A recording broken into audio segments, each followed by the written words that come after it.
You think of a joke, you muster up the courage to say it, you deliver the punchline, you expect everyone to laugh. Does he do the whistle? I love the... Instead, there's silence. It's a little different than what you've been hearing previously.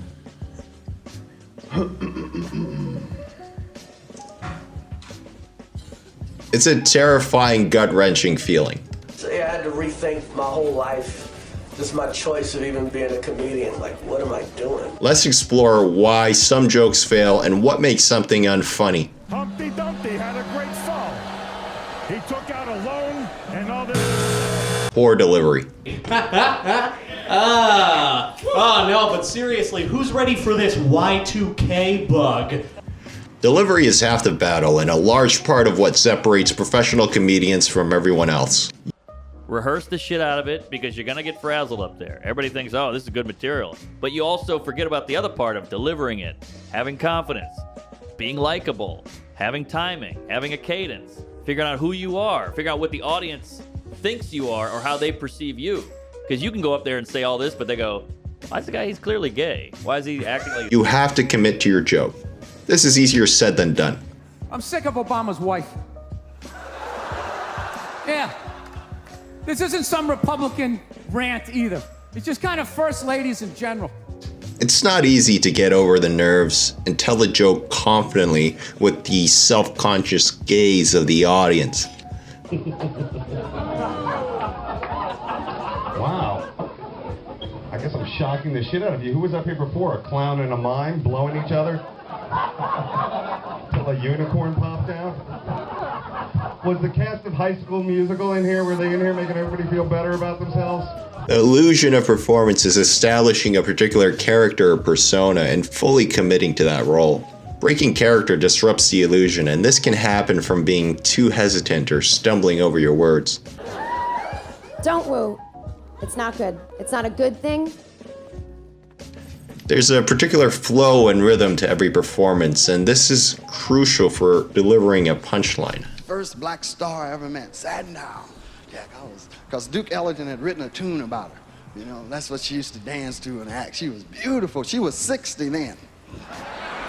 Professional comedian's delivery is one of the skills that are honed, and this is done through repetition and exposure. Often this is achieved by brute force and spending lots of time on stage to make the contrived environment of being in front of a stage feel natural. Look at me smoking indoors. I didn't ask anybody, I just did it. What are they gonna do? Kick me out before I get the prize? No, nigga, this is called leverage. The aim is to overcome the barriers of nervousness and to build confidence in telling a joke. Western culture is being destroyed by cucks and by gender bending, intoxication, and sodomy. You know, things that have never happened in Europe. Another effect of this is slowly developing a comedic voice or persona or ethos or a character from which the joke is delivered. This can be deadpan, over the top, blue collar, or any exaggerated way of conveying a joke. Hey, Mr. Scott, what you gonna do? What you gonna do? Make our dreams come true. The delivery of a joke can be awkward and still work as long as it's consistent with the personality of the comedian. This is where authenticity comes in. The audience is intelligent. The audience is well aware if you're being disingenuous or nervous, and like a key that is flat or playing the wrong note, they notice immediately. I mean, mostly, like, men are bad at making sandwiches. You know what I mean? Women are bad, like... I don't know if I'm going to get digging a hole here. But it was a girl in my experience behind the deli counter. Because I'm thinking of one place in particular. Poor joke structure. With good delivery, goodwill can get you some polite laughs even if the joke is not that great. But not for truly terrible jokes or hacky material. A good joke builds up a certain tension. Sometimes it's called a setup, and there must be a payoff, the punchline.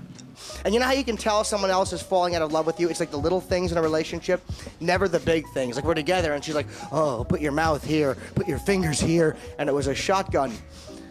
There are a number of theories about the structure of what exactly makes a joke funny, but jokes aren't theorized in isolation. Jokes have to be tested in front of an audience. Like a focus group, you want to test your jokes in front of as many different audience demographics as possible to ensure that the joke works. I have some notes I'm going to be working off of. I hope that's okay with you. I never stopped anything so cold in all my life. That was amazing. You guys were clapping so much. And now you look like you've never clapped in your lives. Still, a joke that is universally funny is rare. What's funny to you can be different from what's funny to me. The content of a joke can resonate in different ways given different backgrounds and life experiences. I had moved up from San Diego. Polly's like, come, move up. And then I had no place to live. So I slept in my truck for like 3 nights. And I slept at the parking lot at the comedy store. And I had no money and I was broke. Both? Yeah. Creating and testing a joke that resonates with a lot of people is a long and iterative process. Comedians tell the same joke every night, and they might change a part that doesn't work, cut out some superfluous wording, or add in a tagline to make it funnier.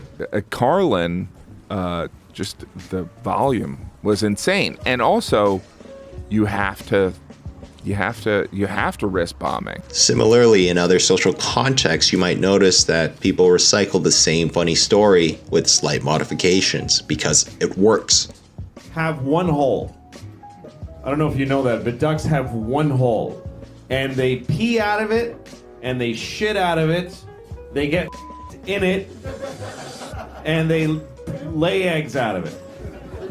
That has got to be one smelly, dirty hole. That hole has got to be a pretty awful place. Poor audiences.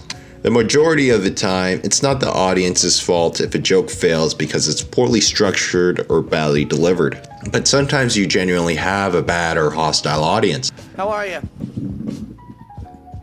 Oh, good. It's gonna be a nice long 10 minutes. For everyday scenarios, we have to look for opportunities to fit a joke in.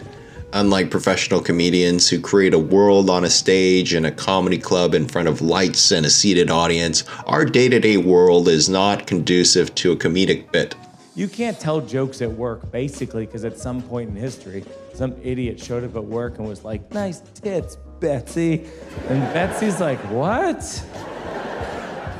And that guy's like, I'm joking. Jokes can fail simply because it doesn't fit the environment you're in. It's important to read the room. And Bill, I'd known him, but I'd known him through clubs, but he got out there and they were booing him. And he's so fucking awesome. The way he's made, that whole fucking Boston brilliance. And he just started to pummel them back and said the worst things you can say.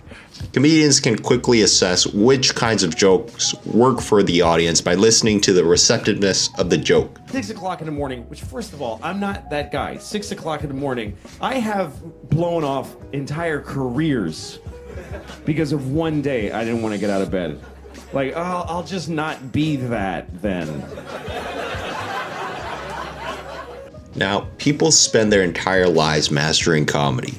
The feeling of bombing before a crowd, How about this for weird? the awkward silence after cracking a joke or eliciting no or the wrong reaction from someone can be one of the worst feelings in the world. And also, you have to risk bombing. But there's something noble about it. You took a risk and you failed. You made the attempt. If you keep trying, you will get better. You know how when most girls stand, it's just a line? Well, for me, and I know you're like, what's the ghastly alternative to a line?